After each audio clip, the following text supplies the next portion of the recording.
This is a stealth game. Not many people know that.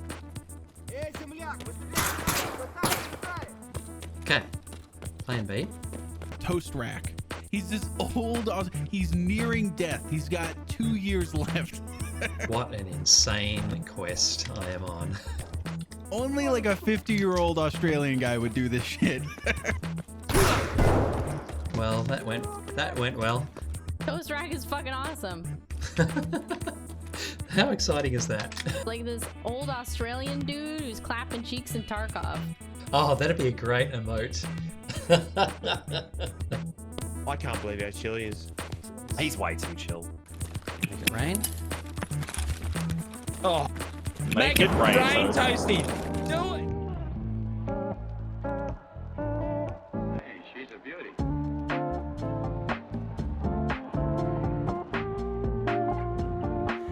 Well, today, folks, I have a very special guest. I have ToastRack, or Pestyly's dad, however you want to recognize him as. And I'd like to welcome you to Tardux, and I really appreciate you taking this time. Thanks. It's really great to be here. Excellent. So what I'd like to do first, before we get out of the gates, is 3 rapid questions to get the juices flowing. I know it's early in the morning. Well, not early in the morning. It's 9 over there in your neck of the woods. So let's roll Early with... enough. Yes. Favorite concert you ever been to? Oh, I've got a top 10. The best one, let's see, was Leonard Cohen when he toured about wow. 10 years ago. First concert I've ever cried at. That was absolutely mind-blowing, yeah. Very cool. All right, you're going out to your favorite place to eat. What are you ordering? I love going out to breakfast, so it'd be Eggs Benedict runny yolks. Ooh, And I want it okay. to be a real Eggs Benedict, English muffin, ham, poached egg, and the béarnaise sauce, and then nothing else, hollandaise sauce and nothing else. Oh, so you're a breakfast man. Nice. Love brunch out. Yeah. And favorite city to travel to? Ooh, favorite to travel to. I think it has to be Paris. There's just nothing like the way Paris looks, and the whole city is basically a museum. They've kept their downtown area out of the city so tourists don't even see it. Yeah. It's just beautiful to go to. Splendid. All right, those are out of the way. So who is ToastRack? Well, ToastRack it's been my online persona for 20 years. I mean, I've been playing computer games forever. Ever since, primary school. A friend of my dad's had worked for a computer company and had a dial-up modem, which I'd never seen before. Mhm. Looked like a typewriter with a fax machine strapped on the back, and fax machines hadn't been invented yet. And when we'd go over to dinner, we'd get to play the original adventure game, Colossal Cave Adventure, on dial-up, on command line. Wow. And I've just been playing ever since that. But when I had to pick a new Xbox Live gamer tag in the early noughts, I wanted something easy to pronounce because my old name, FunnelWeb, nobody could pronounce FunnelWeb. No Americans knew what a FunnelWeb was. They were like, what is that? Funnel cake? I love funnel cake. So I wanted something easy to pronounce. My favorite food is toast. And I used to go to antique shops a lot, and I'd see weird stuff from the last century. And one of the weird things I would see was toast racks. Like, who would put their toast in such a weird device? And the name just stuck, and I went with that. Oh, fantastic. And so now what was your original name for Microsoft or for Xbox? It was FunnelWeb, because a funnel web is a deadly spider in Australia, and it doesn't make a web. It makes a tunnel and puts a grass canopy over itself, and it camps in bushes, and then springs out and grabs its prey. Oh, dear And that was God. sort of my play style in Ghost Recon, which I was playing competitively at the time. Oh, wow. I was a bit of a bush camper even back then. Yeah. Excellent. Well, I'm a bush Wookiee when it comes to Tarkov. I'm too old for those quick reflexes. Give me a bush, give me the night and a flare. I'm happy. Exactly. We got to use those unfair advantages. Absolutely. Yeah. This is my 50th year around the sun. So yes, those quick reflexes are long gone. Yeah. Well, I'll be 56 soon, so Oh, yeah. shoot. But even in the day, I was never a great Twitch player. I was never great at flick firing. Oh, and Mhm. also I was playing against Americans on American servers, so I had Oh, 200, 250 ping. yeah, So I felt like my bullets took longer to travel than the other guy. absolutely. Yeah. That was the reason I wasn't winning straight up Oh, fights. shoot. So now, prior to becoming known as Pestyly's dad, what did you do? I've had many lifetimes of careers. I've had 4 different careers. So I started off, I never knew what I wanted to do in high school. So I enrolled in both science and engineering, a double degree. When I Oh, graduated, wow. I did a year of engineering and I learned so much about engineering. I knew I never wanted to do it ever again. Hats off to those guys. Yep. But it was too messy and too much math. Then I ended up doing a computer science degree, and out of that, one of my first vacation jobs was writing computer games, which was a natural for me because my dad and I had already written computer games when I was in high school and Yeah. sold them internationally. We wrote an adventure game in BASIC for the Sinclair ZX80 and 81 called Perilous Swamp. And we had a cassette duplicator. We'd sell Oh them my mail God. order. And then it got picked up in the UK and published. The source code got published in a magazine. That's what happened back in the day before Yeah. a CD-ROM was stuck on the front of a Yeah. magazine. You'd get the code. People would key in the code and play Perilous Swamp. And we got royalties from that. So I went and worked with Beam Software, worked on a video game of The Hobbit, and wrote some of that in machine code. Oh, wow. Actually, in assembler. Some I wrote in machine code at home, but assembler, and that was hardcore. But yes, so I went into computer science, worked on, did the first CD-ROM ever made in Australia, Oh, wow. and we told people we could put 1,000 copies of the phone book on one small plastic disc, blew people's minds. Yeah. We put all of the legal precedents of the whole country of Australia on one disc, and that was mind blowing at the time. Yeah. Uh, so I did programming for a while. Then I burnt out of that. I didn't like how it was so much work doing coding things just to get Mhm. the slightest thing done. But I really liked how everything looked, and what I really liked was the way people interacted with the software. So I went into user interface design, Okay. and I as a user interface design consultant, sort of before it became UX, and before the iPhone, when everyone got that software should be intuitive. Before then, it was a real battle Oh, I to try bet. and make software intuitive, and I used to fight a lot of battles, lost as many battles as I won, got burnt out. And that's when I realized, making a lot of money as a consultant doesn't make you happy. I No. was miserable. The politics really burnt me out. And I wanted a career change. I'd been eyeing off film editing. And I thought film editing looked interesting and fun. So I took a 90% pay cut. I got a night shift job at a production company duplicating Oh, DVDs. Lord. Yeah. And 2 weeks later, I got a promotion. I landed the job of assistant editor on Mythbusters. Oh, And shoot. that's No where my way. TV career, because it's Mythbusters shot in California, edited in Sydney at the Yeah. production company I was at. And that was a wild ride, and got to edit a few episodes as well. Oh, now, you guys editing back then using Avid or something else? It was Avid, yep, and I was editing offline. So because there's a huge amount of footage on Mythbusters, because they never knew what was going to happen, so Yeah. they just shoot everything. There'd be hundreds of hours of film for each 1 hour episode. Wow. So you couldn't edit on back in those days at full resolution. So I was looking at this grainy 320 by 200 image. If you're lucky, you couldn't even tell if it was in focus or not. You had to hope for the best. Yeah. And we were working on early versions of Avid. That's what I learned on. Oh my God, that's so cool. Then COVID. So stayed in the TV industry, moved back to my hometown of Melbourne, Australia.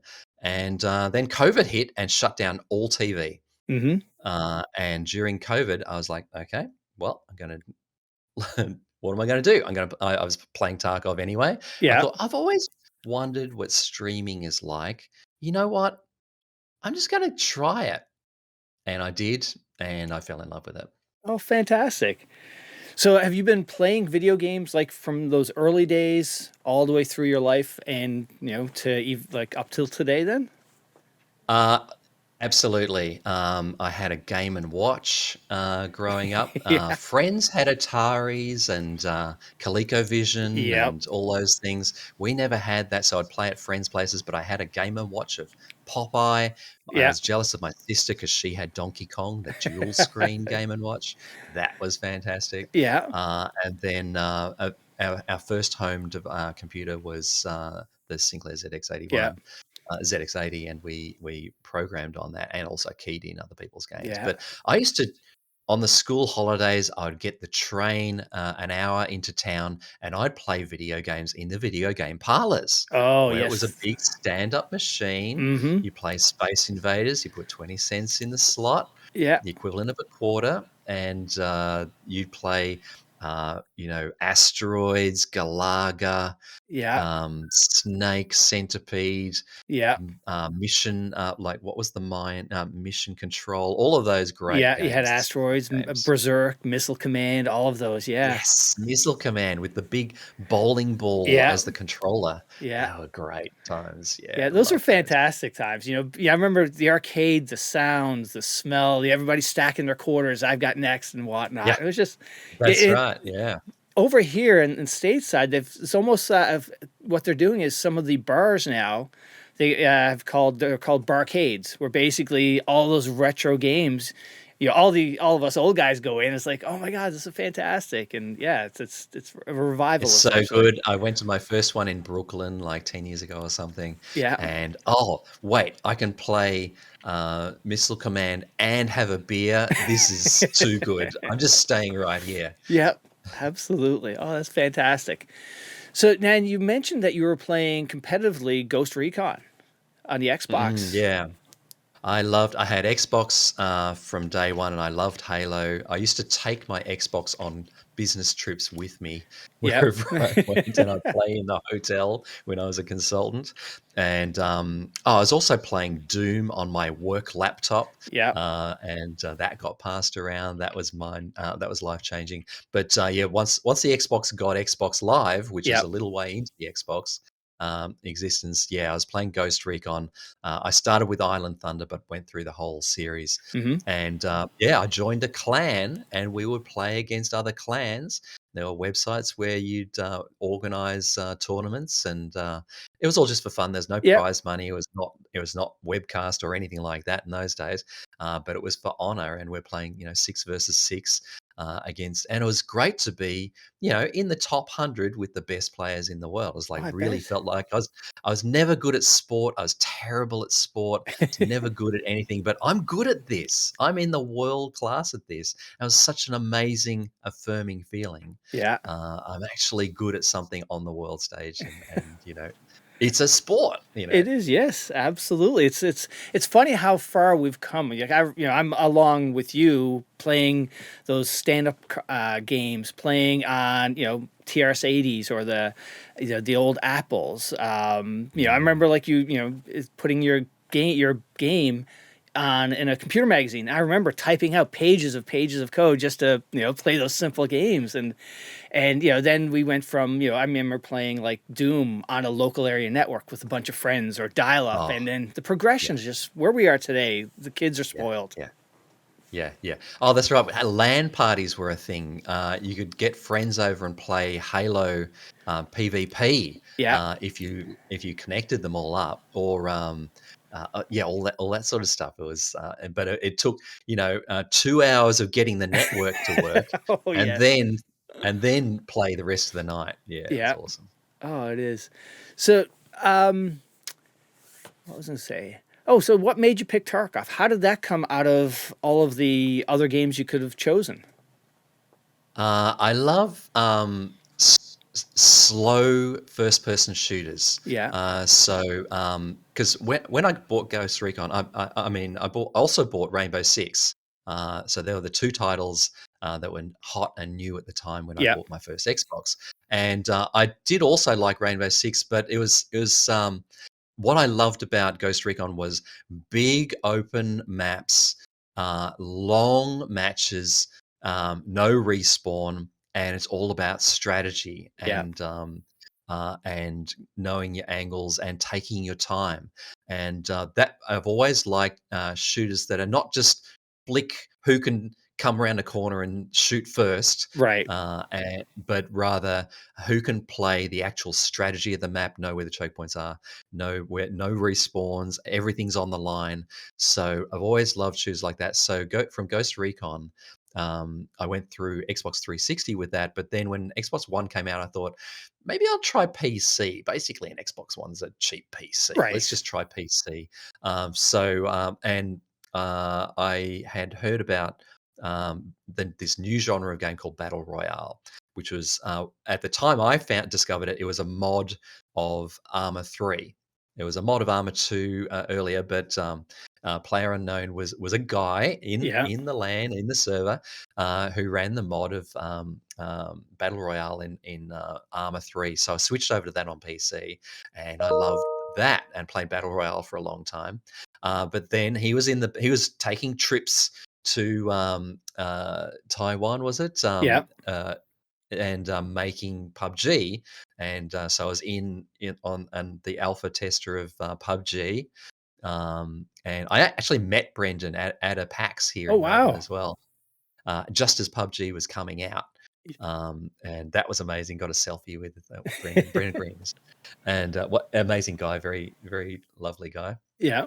And so I went across to PUBG, but I found PUBG got more and more sort of cartoony, more and more like Fortnite without the building. So basically Fortnite.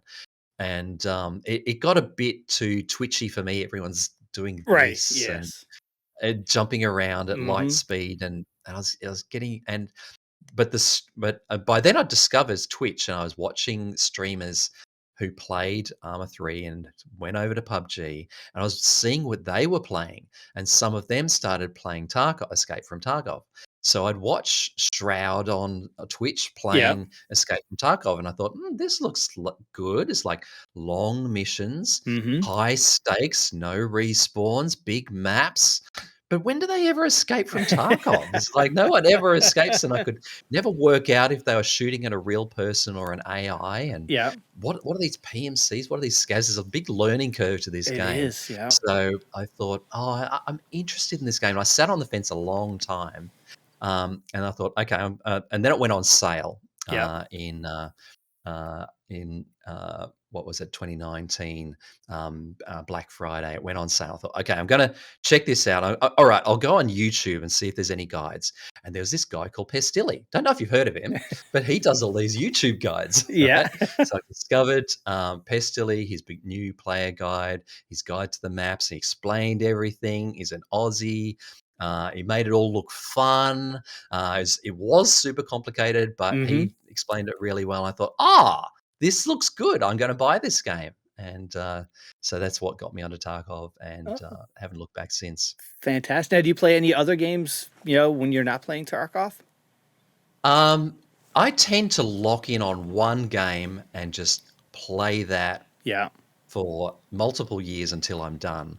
I was the same with Ghost Recon. I was the same with PUBG or Arma 3. So I tend not to stray too far. If something really grabs my attention, I'll go play it. The last one I did that with was 12 minutes. That top-down puzzle adventure murder mystery. I played 12 minutes, bought that and played it, and that was a lot of fun. But I tend not to stray too far from.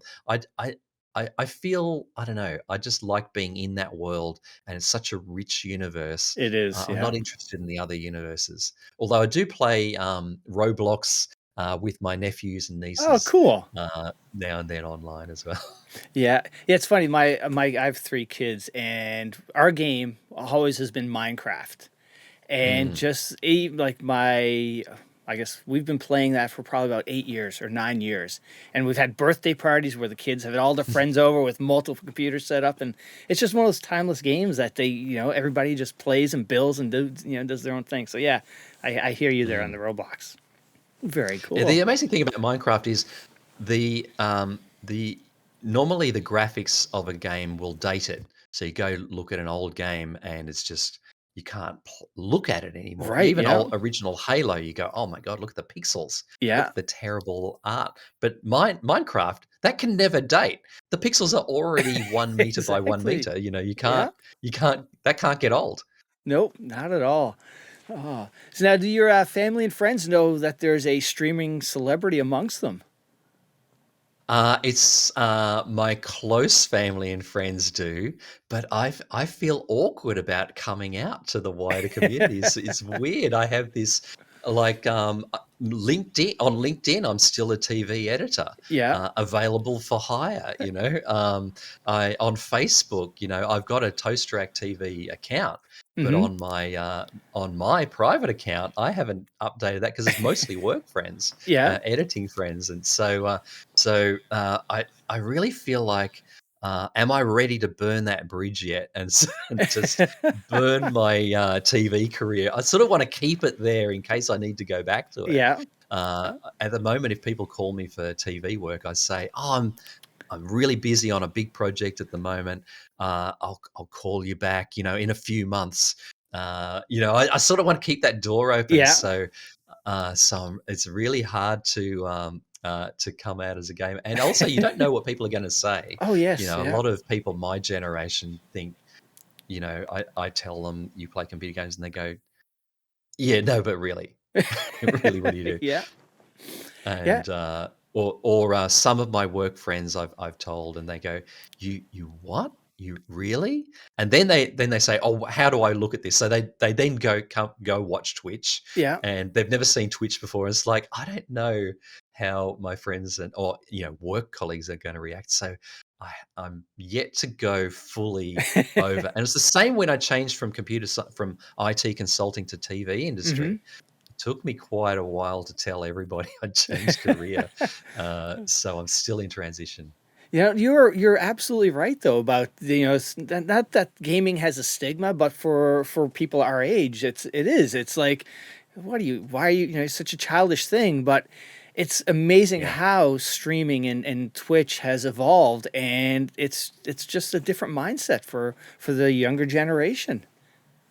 Every time I talk to my dad, who's 80, he says, I can't, and he's been a gamer his whole life as well. Yeah. But he's like, people pay you to watch you play a computer. They're not playing you; they're just watching you, and you get paid. It's like, what? Like his boomer brain just can't handle it. No, it blows them away. And I want to hit back on something you talked about. It's like you said you were never good at sports or anything like that, but gaming lets you do that and today, in the industry I'm in, we do a lot of stuff with universities and corporate and whatnot. And in universities, seeing the esports become a valid sport in colleges to the point where kids are getting scholarships and they're being part of the school society, part of that team, and it's really good to see. Oh, that's fantastic. That's fantastic to see. Yeah, absolutely. And Yeah. I remember like my friends had a good friend of mine had kids. I don't have kids, but I have nephews and nieces. Yeah. But my friend who had kids and teenagers, and my friend who was also a consultant, he was maligning his teenage son, saying all he wants to do is play computer games and make stupid computer games all the time, and Yeah. that's all he wants to do. He won't focus on a career. And I was going, mate, that is the biggest career. It's the game Right. industry is bigger than Hollywood. He Yeah. can do anything he wants. If he can code games. If he's artistic, he can design levels, create characters, do animation. If he's a writer, he can write games, do Yeah. storylines. There's so many careers in this, and now he's working for he's worked for Animal Logic, who do some of Star Wars and things like that. Yeah. He's working for some of the biggest game companies, Wow. and he's actually working on. He did do animation stuff, but now he's working on developing tools for other gamers to create games. Right. And like he's got this whole career. He's had invitations to go to overseas with it, and like he's got this whole career. But my friend was like, "When's he going to get a real job?" Yeah, our generation will understand it at some point. Who knows when, though. So now, when you first went live on your first stream, what was that like? You hit the live button and you're out there. It's like, all right. It felt strange because I'm an introvert and I've always thought, oh, I'm too shy to be on camera. Because being in TV industry for a good 10, 15 years, you'd often get invitations to be on camera, even though you're behind the scenes. And often jobs, you sign a waiver to appear on camera. It's just part of the job. Yeah. But I'd always try and avoid being on camera. I didn't want to be on camera. Didn't want that at all. And streaming, you're on camera for 10 hours. Yes. Yeah. So I didn't know how I'd feel about it at all. And I remember my first stream, I thought, okay, I don't look like a gamer. Do I have a baseball cap anywhere? I had earbuds. It's like, do I have some cans I can put on? What am I going to wear? I'm just going to look like an idiot. And my first stream, I settled on a beanie and I'm in a hoodie and I'm streaming and I'm using this terrible webcam that I found in a drawer. Yeah. And I've still got a recording from it. It's hilarious to look at. And I barely say a word and I'm mostly concentrating trying to get the software to work. It is quite hilarious. But the next day, I just was a bit more myself, and I decided to just start talking as if someone was there the whole time, like I was narrating a YouTube video or something. Yeah. And one or two people came by, and I had one or two conversations, and I thought that was fun. That was fun. Yeah. And I got bitten by the bug, and I liked it. It's amazing when you're doing that stream and then somebody comes in your chat and you're like, oh my God, I don't know this person. And now it's like, okay, now you're trying to play the game and entertain them. And it's such a weird feeling. I already had the skill from user interface design. We test prototype software with real users, and we give them a real situation. We say, okay, you're this person, you're trying to achieve this. This is what you see. What do you do? And think aloud. And we teach people to think aloud. And so what we want, and we'd model it for them. Okay, I'm looking for a search or a buy. Oh, I'm going to try this because I think it might lead to blah. And I learned the importance of thinking aloud, and that's basically what a streamer needs to do. It's like, so that's what I do when I'm playing. It's like, okay, my mission is to I have to get 5 players in the dorms area of customs, and be great if Rashala was there because I need his golden TT. Okay, I can hear someone in the distance. I'm going to let them go by. Sounds like there's more than one of them. I'm going to squat here for a minute, let them do their thing. Then I'm going to go in. Like I just do that thinking aloud, which works really well for streaming. It does, yeah. I've never noticed that, but you're right. Like the times I've watched you stream is like you're narrating exactly what you're doing, and that's such a good point. You just get in the habit of having your process on the outside, and and then you learn from that too, because Pestily does a fair bit of that, and I've learned so much from watching Pestily's stream. Even when I was just starting out, way before streaming, I just watch his guides and I'd watch him stream, and he would say what he's doing and what his goals are as he goes, and I'd learn so much from watching streamers like that. Very cool. So now the first video, I guess the introductory video you put up on YouTube is fantastic. With everybody in the community, you have General Sam, you have Sigma. It is you can just tell the community absolutely adores you. And I think it's wonderful. It's just an amazing feeling to feel the community of Twitch and even the village of Tarkov.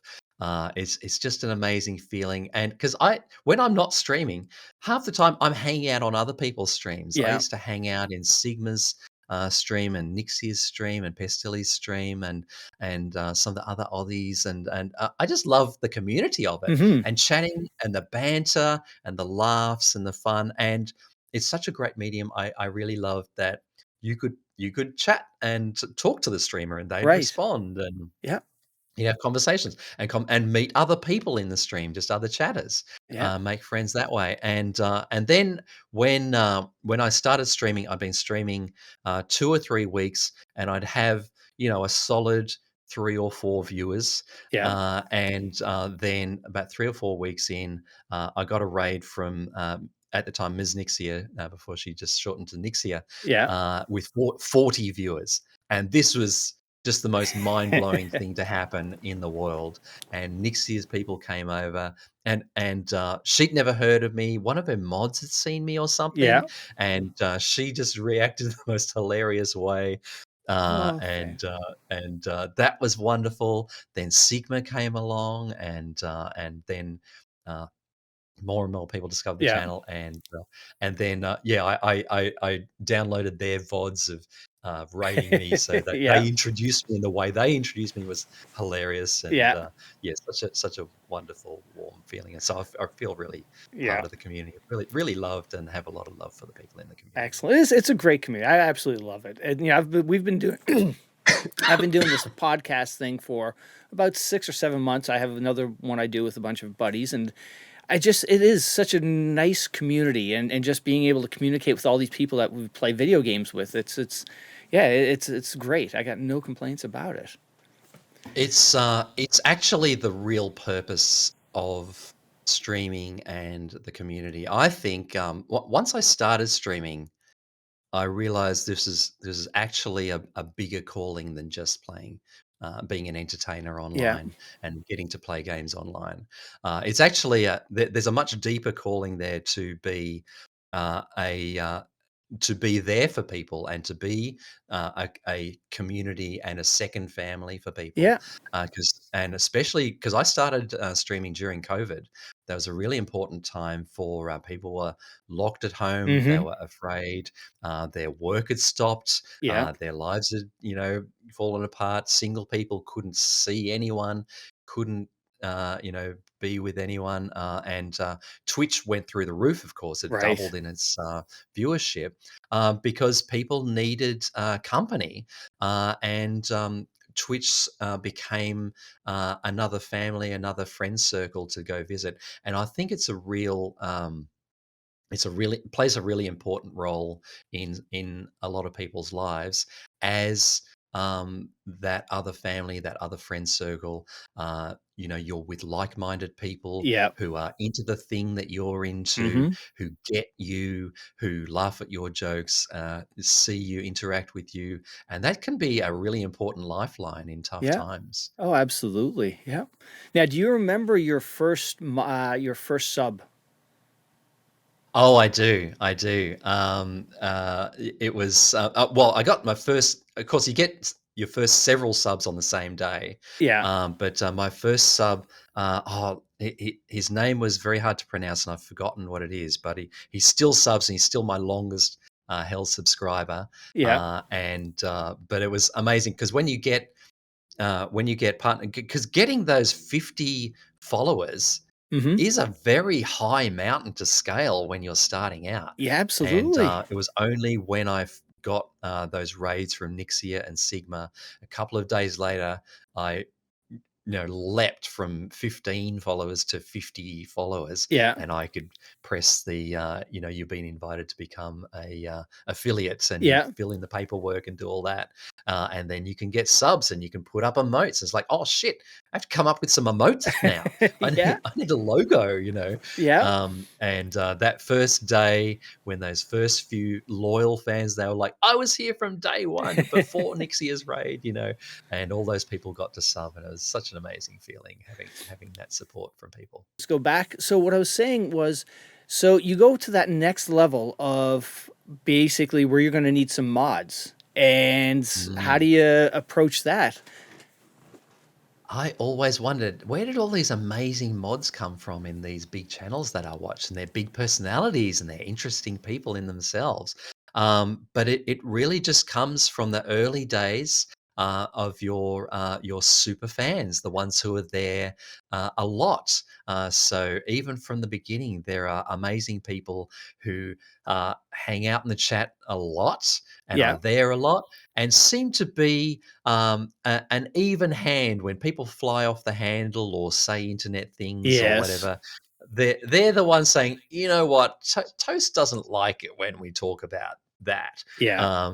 And you notice those people. So mods sort of make themselves, and all you're doing is deputizing and recognizing the people who are already being amazing people in your community and in Yeah. your chat as well. And so it's wonderful to be able to ask those people, would you like to be a mod? Oh, you, good. you don't have to do anything different. You don't have Yeah. to be here every day or be here any more often. It's just when you are here, you have the ability now to time people out or whatever, Yeah. and also get that the sword next to your name, Yeah. and have that recognition for being someone important in the community. It really came organically that way from just regular people and regular supporters and people who are there a lot, and the even tempered ones Yeah. who were didn't get too hot under the collar. Oh, good. And as you grow, you need more of them, Mm-hmm. so that because once you get to having a few hundred or a few thousand viewers, occasionally I have a few thousand, mostly I have a few hundred, but even at a few hundred, you really need mods there. I can't keep up with everything, Yeah. and people are just coming in. What you don't realize when you're streaming or watching a stream is the turnover. Every minute, 10 or 20 or 30 people are arriving and are saying, what's this? I've never been here before. Yeah. And 10 or 20 people are leaving. You just see that viewer count, and the viewer count remains about steady, but you don't know that it's churning really Right. quickly. So people are coming in all the time, and they've been in other chats where everything is effing this and Yeah. C-bomb that, and gamer words here and left and right, and sledging and Yeah. all of that sort of stuff. And they come into my channel and go, who's this? And they carry on as they were. And that's not cool in my channel. Yeah. We're all nice in my Yes. channel. Yeah. We have a different tone in my channel. And it takes people a few minutes to read the room, and some people don't. So Yeah. you really need mods around to handle people. But I don't ban those people immediately for Yeah. for saying something offensive or sledging or whatever. I always say, if I notice it myself, I say, read the room, buddy. Yeah. We don't do that here. I'm going to give you a second chance to realize what sort of place this is. Yeah. And oftentimes they're grateful for that and they become fans. Yeah. Well, that's good. Yeah, it's funny you talked about your mods being the first subs and whatnot. I was talking to Markstrom there a couple of weeks ago, and at his wedding, some of his first subs and mods were his best mate at the wedding, and they all showed up to like 5 or 6 of them. It's just, we're talking 8 years of streaming and whatnot. So it's really cool. Oh, yeah. I have so much affection and gratitude to my mods as well. I heard Red Ops, the Aussie streamer from Queensland, he's getting married soon, and he fundraised on his stream to fly some of his mods out from Very Europe cool. to be there at his wedding, which is actually happening. So that's an amazing, That's really representation of cool. what people do. Yeah. The relationship you have with your mods. Yeah, it's really And special. I have to say, when I come into your stream, like you said, it's very just chilled, very friendly. It's a good vibe, and I just want to let you know that it's nice to come in and just be welcomed, and just kick back and relax. Thank you. Yeah, thank you very much. Yeah. So now the whole Pestily story, how did that come about? So for those that don't know, a couple of years ago, Pestily he was doing a big fundraiser, and he was pitching, my dad's going to come and hang out with me while I sleep and whatnot. And where did that start? Yeah, it was a couple of months ago, not a couple of years ago. But Oh, yes, okay. it's amazing. I mean, Pestily is, the top of the pecking order of the Aussie streamers, one of the top Tarkov streamers in the world, but he's also one of the top Twitch streamers in Australia. Mhm. Twitch did a billboard downtown in Melbourne a few months ago, and Pestily was one of the 6 or so faces on the billboard. He is one of the biggest fish in our small pond down here in Australia, but also one of everyone knows who Pestily is in Tarkov as well, internationally. So he's the reason I bought Tarkov. He's when I get those reports at the end of the year saying who I'm a super fan of, he's number one. Yeah. I watch his stream more than anyone else's stream. So I was just a super fan for a long time, and and Pestily, of course, didn't know me from a bar of soap for the first few months I was streaming, because I was just another player and just another streamer. But I got into the Punisher 2 tournament, his tournament, where you had to go to labs. It was the only Punisher tournament which wasn't on factory, and you had to go find a plague mask and go PvP in labs. And I got into that tournament, and I was one of the first people to find a Pestily mask. So I got on the live stream, and so and also his co-caster for that, Dan. I'm blanking on his name, but he called me out as someone to watch just because I was an interesting character. Yeah. So I got some screen time on the Punisher tournament. I think that's how Pestily first saw me. He may have been aware of me before, but that's how I first got in front of Pestily. And I don't know, people started asking me if we were related, and I don't know why. And apparently they started asking him if I was his dad. Yeah. Because people would sort of call me grandfather or whatever, because I'm old, I'm Right, 55, which is just anciently old to most people watching Twitch. And I'm 20 years older than Pestily, so I am old enough to be his dad. So I would start answering, no, I'm not, but I'm old enough to be Pestily's dad. But for some reason, it just started going around. No, it is his real dad. It is, how people talk in chat. Oh, yeah. They just talk smack in chat, and people go, no, it isn't. No, it isn't. It just started becoming a meme, and people started hassling him about it as well. So apparently, he just got the idea that he'd had subathons before, and he when he went to sleep, he'd just show him sleeping and show clips, and he'd get a big dip. And people would drop off, and the subathon would threaten to end while he's asleep. So he came up on his own with the idea of having someone fill in for him while he sleeps. And he thought, this is hilarious. But COVID was going on. How's he going to get someone? I'm sure he'd love to fly in Aqua or someone, have a big name there while he sleeps, to have a big surprise. But he had to look closer to home, and I saw on stream once, he said, he just came on stream and went, where does ToastRack live? I was like, ToastRack? He knows my name. And I got a DM saying, hey, I've got an idea to run by you. Do you want to talk on Discord? And it just came out of nowhere, the idea. So at quite short notice, a few days' notice, during COVID, there were COVID restrictions. I had to go get tests. And do all these protocols. I had to get tests here before I left, there when I arrived. I had to isolate. At the time we booked the flights, his whole family was going to have to isolate for a week because I had arrived. Oh, wow. So it had a big impact on the household. They just lifted that rule the day before I arrived, so they didn't have to isolate anymore. But they still all planned for all that. But he, bless him, he flew. And also there was a wipe coming, but we didn't know if it was actually going to happen, because the subathon started when the wipe started. So I had to fly out there, go to his house, and then wait to see if the wipe actually happened or got delayed. And all under cloak of secrecy. I didn't tell anyone. And then we could, and then he did a whole day of subathon, and I'm just, in the house, and I'm at Pestyly's house.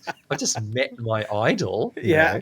know, and then I realized, and we had a great conversation. We had a great dinner the night before, and then I realized, oh, I'm not going to see him again for the next week. He's going to be streaming. I can watch his stream if I want, and Yeah. then he's going to be asleep, and I'm going to be streaming. We're not going to have any chats anymore. This is until the subathon finishes. Right. There was this wild ride of hospitality, and it was just such a mind blowing experience to be. And I didn't know I was going to be playing on his computer on his account. Yeah. Oh, okay. So I thought I'd be logging into my account.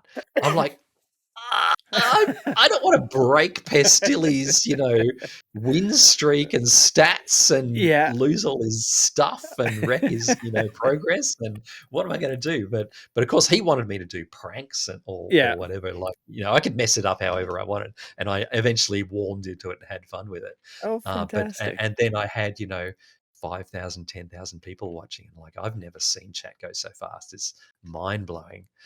So it was a mind blowing experience. But so he just decided to lean into the absolutely dad thing, and so now I'm in this position where I'm Pestyly's Tarkov dad. Yeah. I'm not his real. I've met his real dad. His real dad's a nice guy, lovely guy. Met his mum as well. But I'm his Tarkov dad.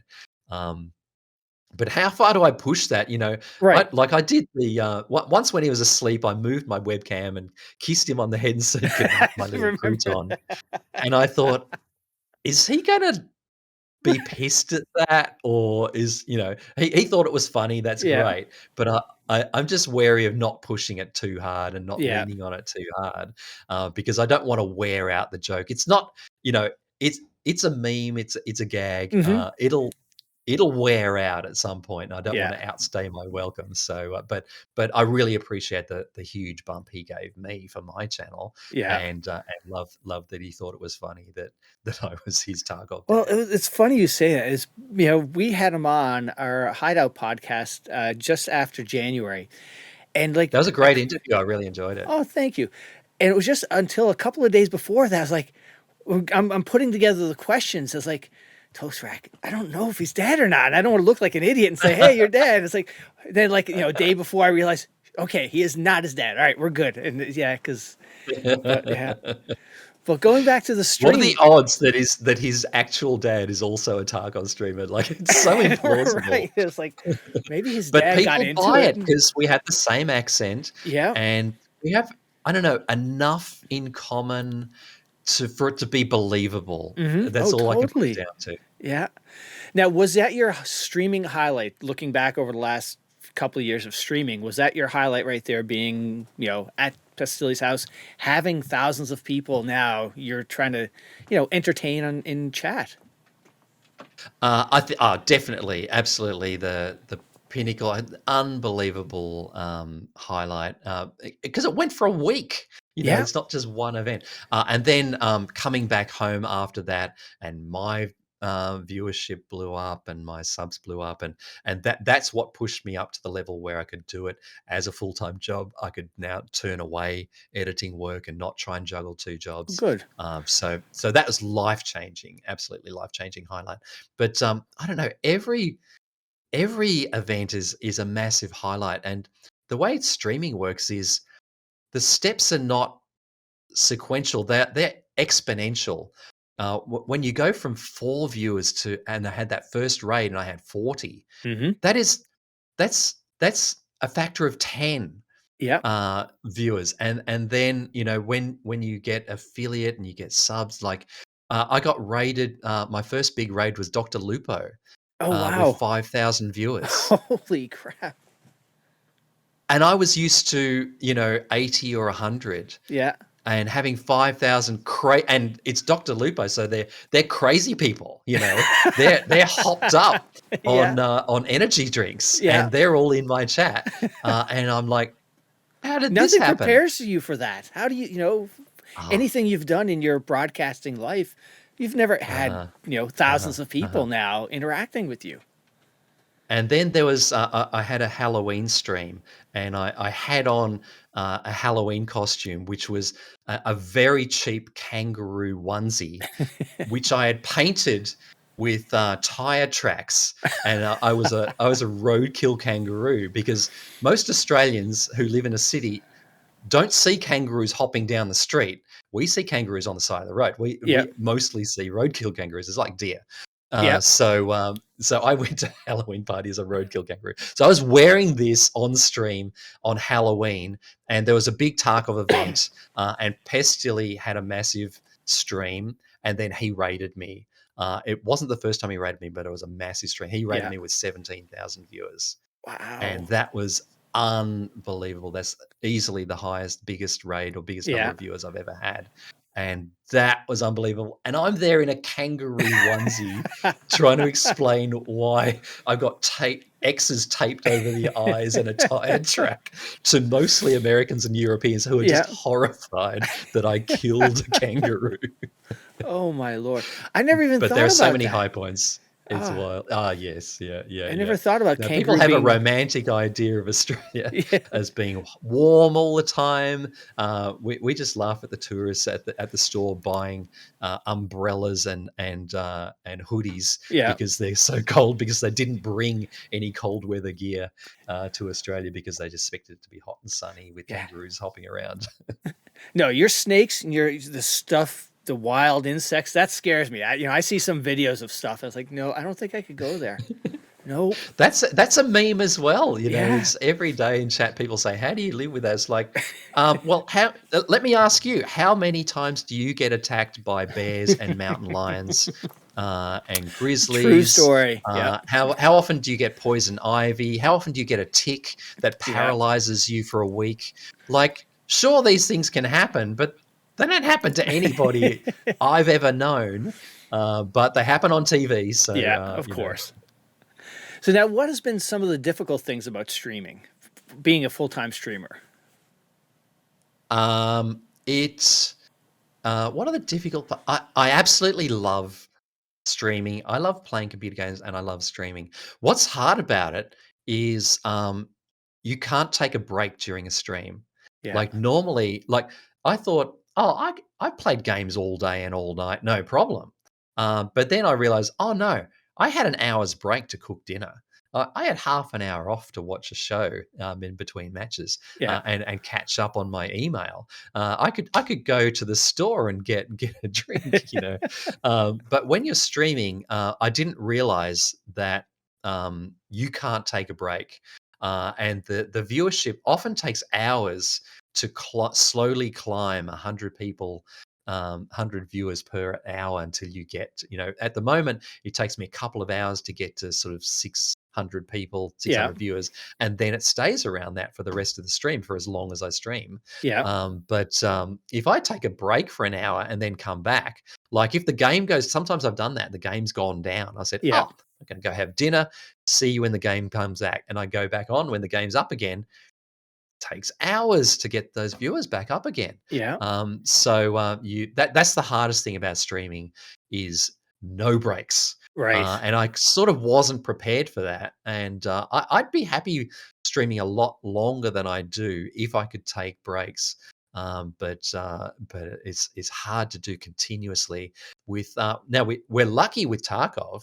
We get a 2 or 3 minute break every time we load into a raid, and I use every single one of those. I'm trying to get making a cafe latte down to 2 minutes. I check in with Mrs Toast, but I have to tell her I've got a hard out in 2 minutes. And this sort of stuff. But that's the most difficult thing about streaming. But really, there's nothing difficult about streaming. We've got, my brother's a chef. He gets burns. He gets cut. He gets his kitchen light. A bad day is the kitchen catches fire.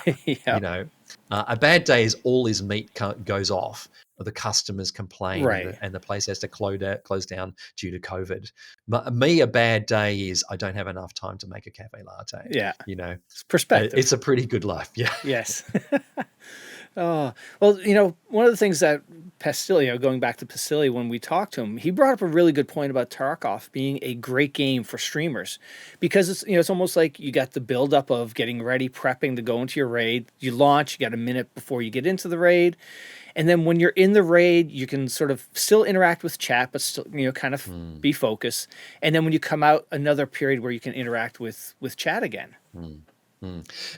I never realized that until I saw Pestily say that, but it's so true, because there are quiet times and action times, and the action's amazing, but a lot of it's suspense. And when you watch my stream, especially in my early days, I spent a lot of time camping in the bush between 2-story dorms and 3-story dorms, waiting for people to come along, waiting for something to happen. So you got plenty of time to interact with chat and do other stuff and talk about life. People being an older streamer, people looked to me for advice on all sorts of topics. And they started asking me topics that weren't related to Tarkov at all. So much so that I turned it into it's now a points redeem on my channel. You can, for 1,000 toast points, you can ask life advice, and it comes up on screen. And people say, should I quit my job that I hate and pursue this other career, but I have to move city to do it? Do you have advice for, I'm about to get married? It's like, dude, I'm a streamer. I'm not qualified, but actually, you know what? I'm older. I've got life experience. I can tell you a story or two, and that's really all my life advice is. It's what happened to me when I was in that situation? What did I learn from it? So I can't really tell you about your situation, but I can tell you a similar thing happened to me, and this is how I handle it, and this is what I learned from it. So and Tarkov really, you couldn't do that in other games. Actually chew the fat and go deep on some deep topics. No, So that's it's really very good true. for that. Yeah. So now, speaking of Tarkov, what were some of the more difficult things to get your head around? Because this game has a steep learning curve. There is no doubt about that. It has such a crazy steep learning curve, and there's no end in sight. I've been playing for over 2 years, streaming for 1.5 years, and I'm still learning. I still feel like there's whole worlds I haven't even learned yet. So it is a really steep learning curve, but I actually found that the learning is part of the game, and the learning kind of is the game. And it's so if you don't enjoy grounding through the wiki and watching YouTube guides and stuff like that to learn how to play better, you're not going to enjoy Tarkov. It's not going to be your game. But I think there's kind of a treasure hunt meta game to Tarkov that it's in beta. It doesn't have a manual. It doesn't have a user guide. There's no tutorial. The tutorial is the Wikipedia, which is amazingly curated by volunteers. God bless them all. And YouTubers. God bless all of them with the guides for new players. And I did a few guides and stuff on my own YouTube channel, but hats off to the professionals who do, maps and diagrams. I went to this safe 100 times. Here's the statistical breakdown of what's inside. I measured the bullet drop of every gun in Tarkov, and here's the numbers. You can go find it, and God bless all those amazing people and and researchers. We definitely have some really great people. Like Veritas is one of those that just puts the homework into analyzing and like Pestily and his guides, and those people that come up with the maps, like you were saying, and it's just fantastic. That's right. And the game is ever changing as well. Things change quickly. It's like, I'm up to the task where I need a LEDX so that I can get my thick item case, the best thing in the game. Where am I going to get it? And, a couple of months ago, it might have been the medical room, the locked medical room in Interchange is the best place, but not anymore. We're back to resort now in Shoreline. And so I just watched a guide from Tweak on YouTube with the latest info on where to find LEDXs, and it's not where it used to be. and just keeping up with the knowledge. And it's like, oh, have you heard? They've just nerfed Aquamari, my favorite drink in the game, has just turned into dust. It doesn't do anything anymore. It's worse than water. You got to keep up with this knowledge. And it's like, have you heard? This happened. What? And I love that about the game, that Nikita's always playing cat and mouse. He keeps secrets. He switches things around while you're not looking. And that's part of the game, part of the fun of it. And the learning is always fresh. And I think it's really fun. Yeah. And bringing up Nikita, that is another great part of our game, is what Nikita and his team do, whether it's the, those podcasts that they do, or the, when he created the Raid series of, live action, really like a big budget movie. It's just, there's so much cool stuff happening in Tarkov. Yeah, I think it might have taken them a while to work out how important the community is to the game, but they've really worked that out now. Yeah. And they've really worked out how to play with the community and keep secrets, but tease and put out new content, but also like fix things that are egregiously wrong, but also change things that make the game too easy because they want the game to be hard. Yes. And there's an interesting balance between it's really great when you're playing a game that is one person's vision, not a committee. Yeah. It's not designed by focus group. It's not designed by committee. It's not designed by executives who want to maximize the profits. Although I'm sure all that comes into it, but it's one person's vision, and you really feel that it's one person's game. Yeah. And so, I learned that from Pestily. He says, look, it's Nikita's game. This is the game he wants it to be. And if you like his game, then play it. And if you don't play it. But, I really like that it has that craftsmanship of a single person's vision, and you're curious to know where that vision is going to lead, and you want to go on that ride, but he also does listen, and like the fun events, you get a telegram from Battlestate Games of a memo in Russian that you have to wait for Bakizi to translate, there's this cat and mouse game of, what's it going to be? What's it going to be? What does it mean? And we're all like doing the treasure hunt for what's changed, and or when they trying to avoid the spoilers. Yeah, or when they move around the bosses to the different maps, and there's so much fun that they end up doing. It's fantastic. Yeah. Now, do you play most of the time solo? I do. I've always leaned towards solo. I'm not great at team play. I did play a long time team play on Ghost Recon, but in Ghost Recon, there's a red outline around your teammates with their name floating above it, which doesn't necessarily happen in the real world. So I'm just terrified of killing my teammates over and over again. It's awful. And and whenever I play squads, which I occasionally do, I team kill all the time, or I hesitate. I encounter an enemy. I hesitate because I'm trying to work out if it's my teammate or not, and I get killed. So I just find it frustrating. I've not learned that amazing skill of knowing where my teammates are at any time and have that communication and that mental image of staying together. And I think that I want to learn that skill, but I also want to learn to play labs. Like there's a lot of things I want to learn to do that I haven't done yet. So I've steered away from it, but also because I really like to take my time in the game. When I'm on a squad, I feel like I'm slowing everyone down. Even if I'm with another slow-paced player, I just feel like, if I was by myself, I could avoid that altogether, or I could change my mind. And I just like being able to call my own shots as a solo player.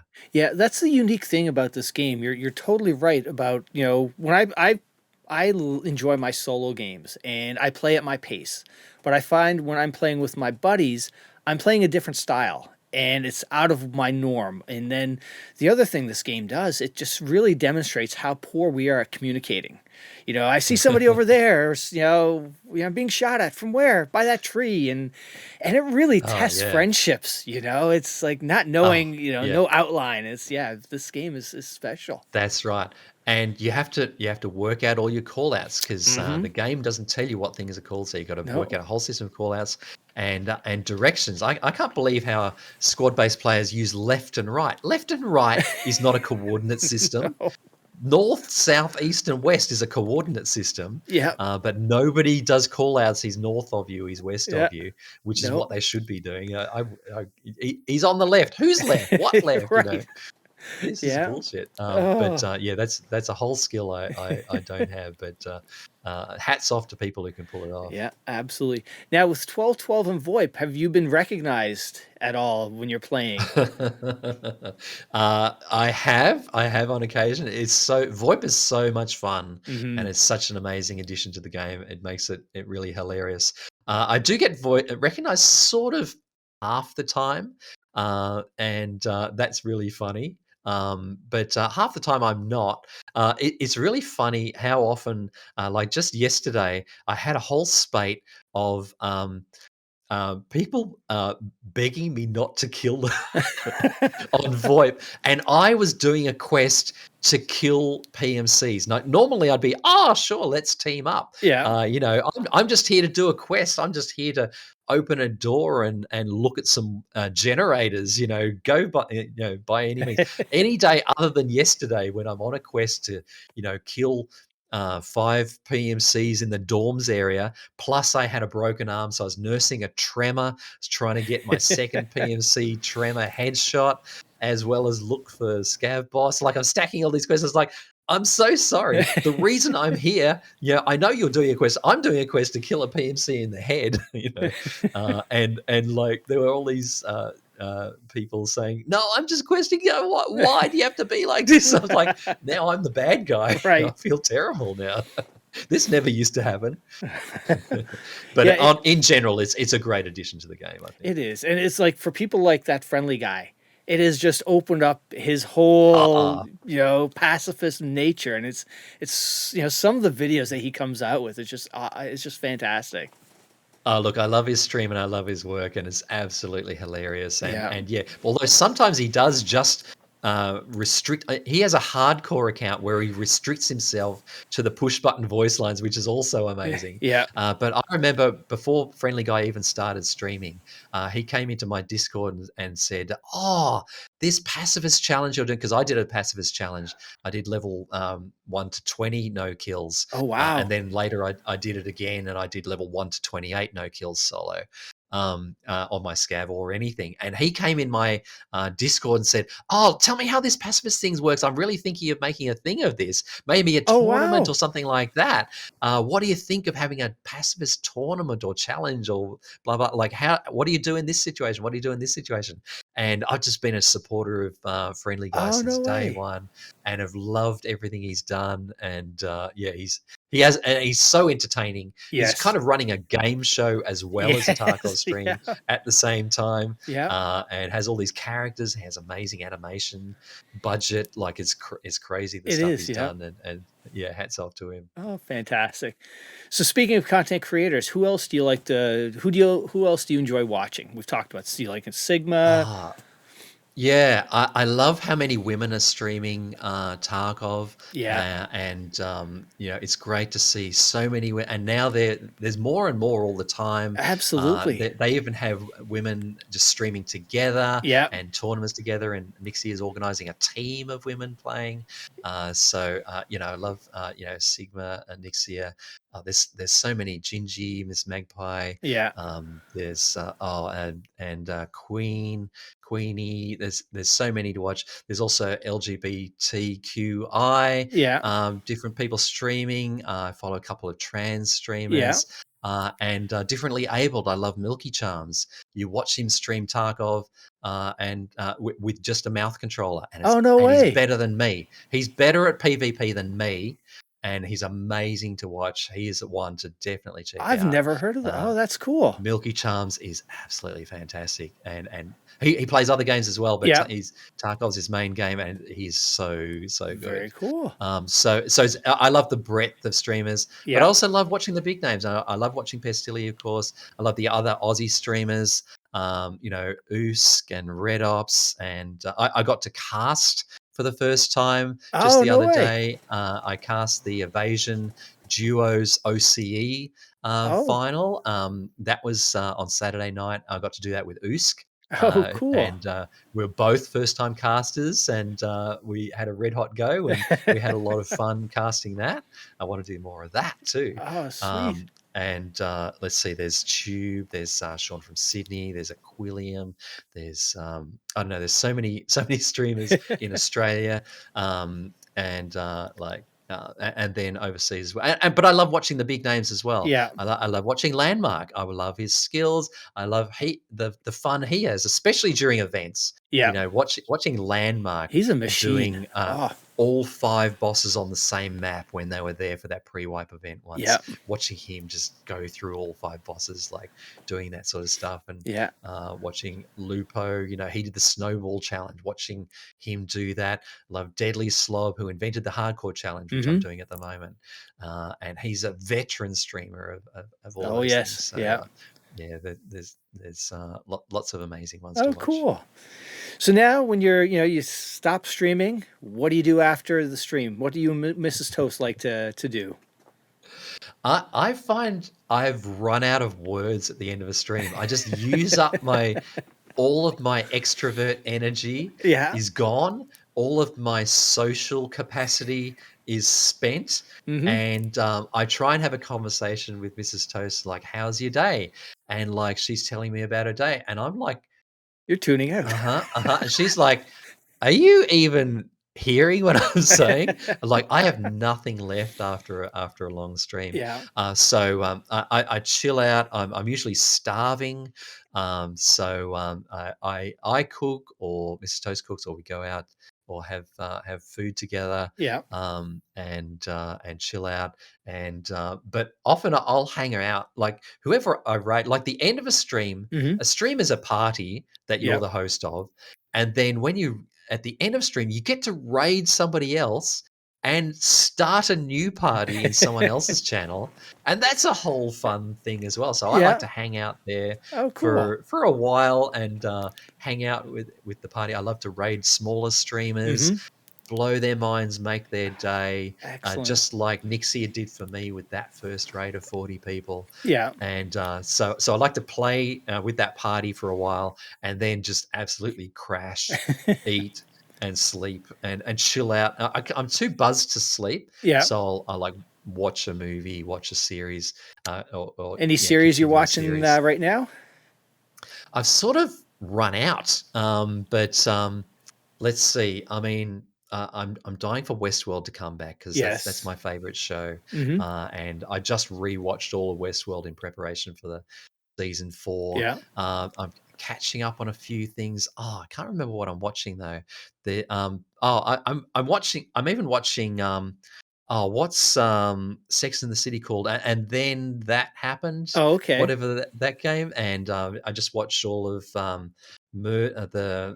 the Steve Martin Only Murders in the Building, those sorts of things. So I'm sort of catching up on series I missed. I'm sort of way behind on TV. But I'm also watching the second season of Upload. That's a bit of fun as well, where in the future, when you die, you can be uploaded into a VR. Oh, cool. VR metaverse, but we have to pay for everything. Interesting. It's quite fun. I'm gonna check that out. Cool. Any big plans this year? So you just did some casting. What else is on the radar that you'd like to check that box? I am dying to go to PAX. I live in Melbourne, where PAX is held every October. I had a 3-day pass for PAX last year. I can almost walk to PAX from my house, and yet it got cancelled. I was so looking forward to meeting every other Tarkov streamer in Australia and New Zealand, and hang out together, meet some fans, hang out at the Twitch booth, see new games. And I was gutted when that was cancelled. So this October, I'm really dying to go to PAX. Sweet. And just meet IRL other streamers. And meet up with some fans and hang out and talk Tarkov and play games and have some beers. It's a great game. You can always talk about that game. I can, with our friends, my friends, we can talk Tarkov all day, every day. It's just one of those things. Yeah. Yeah. And I really want to travel. I love traveling. I used to travel to the States every year, and COVID said no to all of that.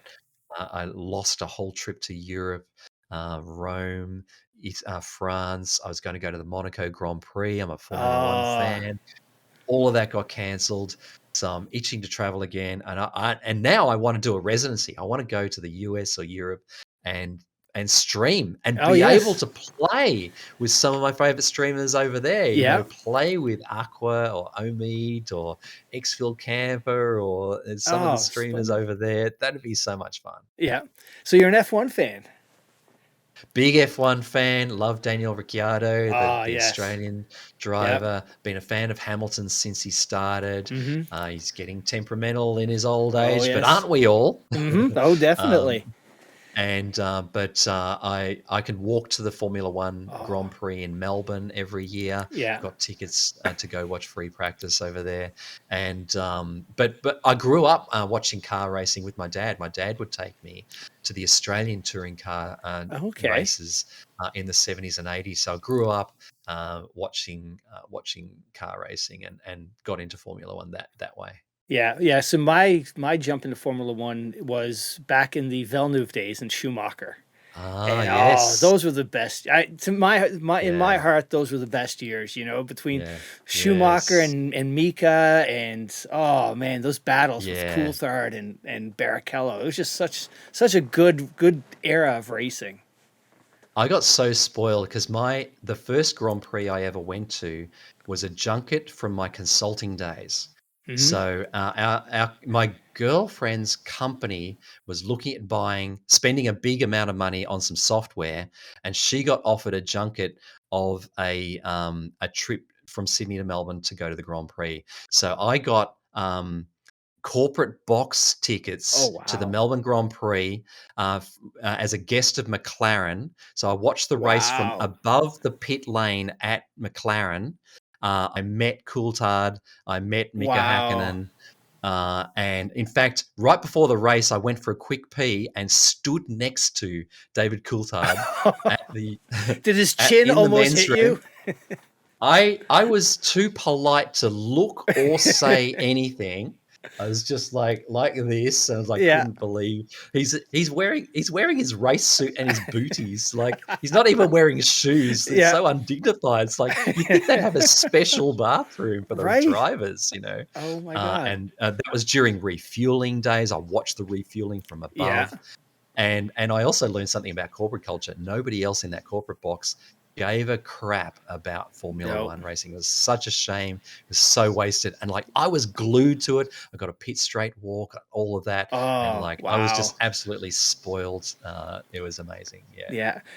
That's one of the highlights of always end of the race when, it was Mika and Schumacher was up there, and Mika would always try to crack a joke, and he has the driest humor, and he'd make a joke, he would laugh, but nobody else would. Those were some fun times back then.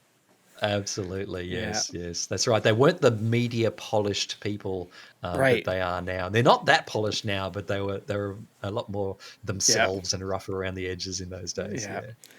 Well, Toast, thank you so much, man. This has been fantastic. Before I let you go, though, as I do with all of my pods, I got to ask the guests to nominate somebody else. Who do I have to go out and reach out to grab and get on Tardux next? Well, it'd be amazing to get Milky Charms on. He sprung to mind as someone really interesting to interview. But I'd have to keep it in Australia. I really love Red Ops. He's got an army background like Pestily. They play so well together, and he's such an interesting guy. He's just getting married. He has his little daughter sometimes on stream. It'd be so interesting to hear his story. I really, really handball it to Red Ops. All right, him up for an interview. We'll get him on then. So many great streamers out there, and absolutely. And really love this interview series too.